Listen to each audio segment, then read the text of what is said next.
see the, well, I say really bad to see a team kill, but really good to see the New Guard in abundance in the top 8, in one of like, in slimmer in numbers, but how stacked this bracket is insane. Very, very stacked bracket. Just so many good players. Of course, we had the Dutch guys, Ramses and Azrael, and Shock as well, coming from the Netherlands. And just a lot of our top players are here today. We have, of course, these two playing right now. We've got Ho now running the tag, Player J. No one knows why, but it's happening. Of course, Ixis is here as well. Apparently, the J is for jamming.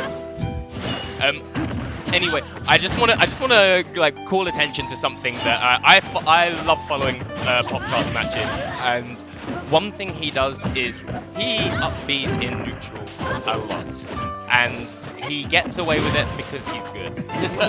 Yep. And I made an oath to the stream during doubles today that I'm going to call him out on it every time I see him do it. I need to make a deal of how much he's getting away with it. At some point, someone's going to call it out, and he's going to get hard punished for it. Almost, was that questionable DI there from BlastZone Poptart? Wow, questionable DI coming from Kibzu as well. Poptart finds his way off the ledge, just slowly using that Marcina warp speed to get away. Ooh, I thought that could be really bad for Kibzu there, right there, getting jabbed into a potential mix-up. Kibzu currently the one in control. Poptart getting his few hits here and there, but not quite something to establish control. Finally, forces Kibzu off stage, but overextends. Still alive with a good DI. Yeah, Poptart going for that drift off back air, making you guess, but it didn't quite work out for him. Got himself vanished. And of course, from there, ended up losing his stock to that up air. Another characteristic thing of Poptart, of course, is he very often goes for those deep edge guards. He's not afraid to fly off stage and start swinging that sword. Yeah, he very much knows the limits of this character and how far down he can go. And as shown there, he drifted really far off using the help of the platform to get that fair stake off the stock. Drifted quite far down as well, but he knew he could get back. Now, Kibzu's going to sit there, and he just wants to camp him out for a little while with these needles, force him to approach. He did have a slight percentage, not anymore. That is something that we definitely see from Kibzu. He is, I would say, characteristically quite an aggressive player, but he'll definitely have those moments where he's more than happy to slow the pace of the game down, just sit back with those needles, whittle them away. These are punishes from Kibzu. He's missing his extension, it seems. Finally gets something off. Uses the short variation of the bouncing fish. Not going to reach, however. Poptart just happy to sit there, drift away, call his bluff. Right, waiting for an air dodge. Kibzu probably wanted something like a bouncing fish to follow up. Okay, so Plastic Poptart is really good at only burning his jump when he's in a mix-up. He never seems to burn it needlessly, and you are seeing that right now. So waiting for Kibzu to come up to get him, and then you see that, jump go to relieve pressure. One of the things I love about this player so much. Like, it's interesting because we see it feels like Kibzu has had the upper hand in terms of winning these neutral exchanges, but this game is very, very close. Only, well, 3% between these two right now, and Lucina is definitely the one that can probably seal out the stock a lot more easily than she can. Well, that was so smooth. But he's living. Good DI. But he's living. Really good DI there from Plastic Poptart, and now it's Kibzu's turn to be in the blender. He was ready for it.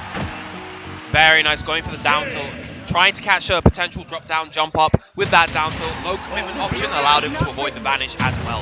Oh, did he low profile it?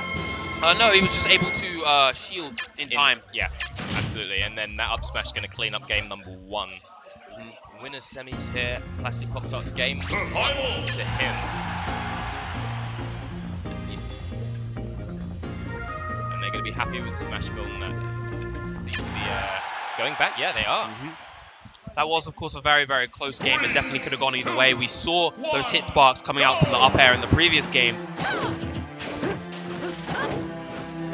Let's see how Kibzu is able to adjust. There goes the up B in neutral.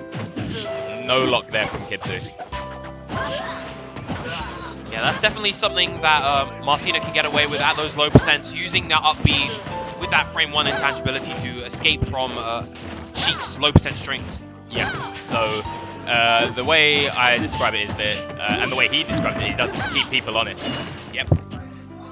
It's like imagine Mario's Nair on steroids. giant disjointed sword nair. Indeed. Gets the ledge trump and the back air follow up, and that is going to be a very quick stock. Yeah, less than 50 seconds. And contrary to the first game where Kibzu was the one that started with the early lead, very, very nice coming out from Kibzu though. But you can see the momentum there. He went for it. Didn't quite come off, but he got a lot of percent from the string that came before. Yeah, 81% now on Poptart. Punishes Poptart for air dodging into the ground.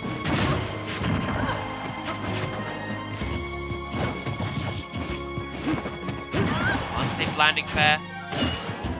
And that's just what Sheik is so good at, putting you into these positions where your buttons become unsafe because she's so good at managing her movement.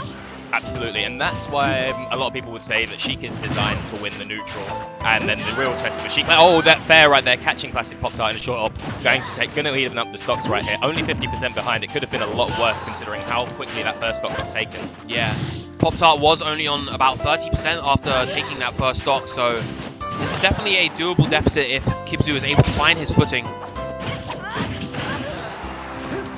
Unfortunately though, Poptart is simply not allowing it at the moment. The way he's mixing up his options to cover the ledge has been really, really strong. He was ready there with the pivot grab. You saw him just before he came back there, sort of just drift himself back from the ledge a tiny bit so that he can cover all the options.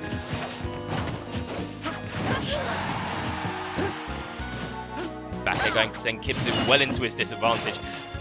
Plastic Poptart hangs around for a bit too long, getting himself ledge trumped. Finally, when it looked like Kibzu had a chance to return to neutral, you know, this is actually where Sheik can get hurt by the rage. Her combos don't work quite the same way, and so he has to be really careful of how he manages his moves. I very rarely see people like manage to punish that air dodge through by Lucina from the ledge. Like, take this nair.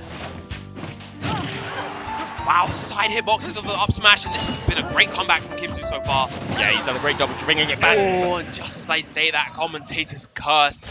Just whipping that bouncing vision, using his stock for it. Like, he was ready for it. I don't know whether he already had his thumb on the C-stick, but the moment he went past him, the back air came out. It was all she wrote. So it's a really solid game lead there for Plastic Poptart. One more game for the match point. One more game to take the match point. And move on to winners finals, where he will be facing off against Player J. All of these UK team kills. I say that like this is a big stacked international, but in reality we like the awesome Dutch players just came out, and so there's a little bit of team bias going on right here. But we've got to draw a little bit of attention to it, if you know what I mean. Just a bit. I like that at the start from Kibzu, where after his first forward air, he didn't choose to overextend with more forward airs out of a potential up B, so he kind of weaved back slightly and tried to chase with a different option. Absolutely. Landing up here, gets the balloon though, possibly saves Kibzu. That bounce fish confirmed, not quite where it needed to be. But it's okay, he has stage control back anyway.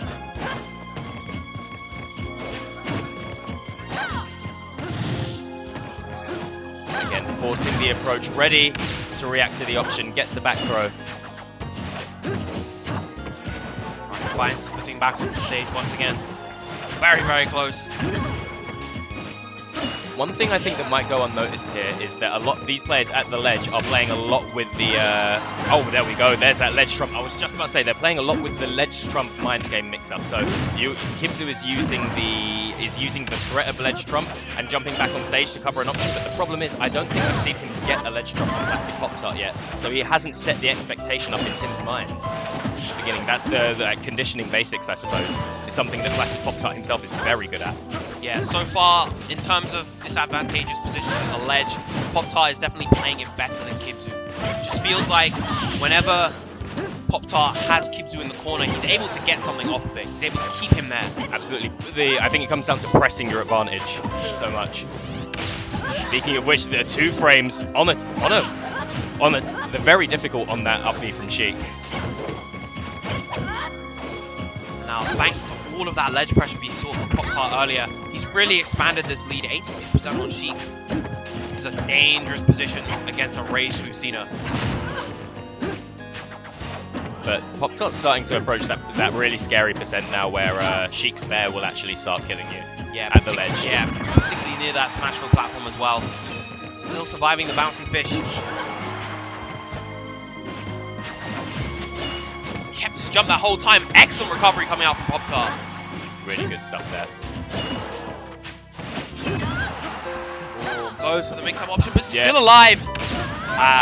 Didn't have his jump left and got punished. Plastic Poptart got caught reaching there, I think. That would have been all she wrote. Right, finally, Kibzu opting for an option to avoid the potential trump.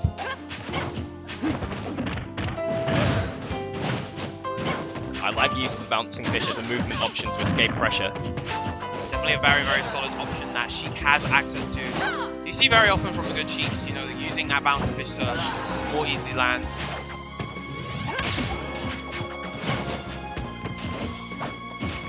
Rolling in behind, that was a dangerous option there from Kibzu. If Plastic Poptart read that roll with one of his very quick aerials, could have been all over. Bit by bit, Kibzu was making up this deficit. Very nice recovery back onto the stage. Yeah, good for bringing that to my attention. I'd completely slipped that Kibzu have made this competitive again. He's ready for that option again. Almost gets the up smash sweet spot. These up smashes barely missing their mark. A risky grenade. Kibzu, can it be done? No, he's going to die from that as well. That was a really good comeback from Kibzu, and I think we saw him do that before in game 1 as well, where it was very much in Poptart's favor, and he dragged it all the way back. And that's got to do a lot of mental damage when you put in all that work. You've dragged down the huge deficit, you've chased down a huge deficit, and you're back in the game, and then you get hit with an aerial, and you're just deleted from the stage, and you've got to start all over again. Yeah, definitely something that hurts. But up next we have Afro Smash versus Pelly. Afro Smash coming off of just beating a Sonic in Aperture, now has to fight another Sonic in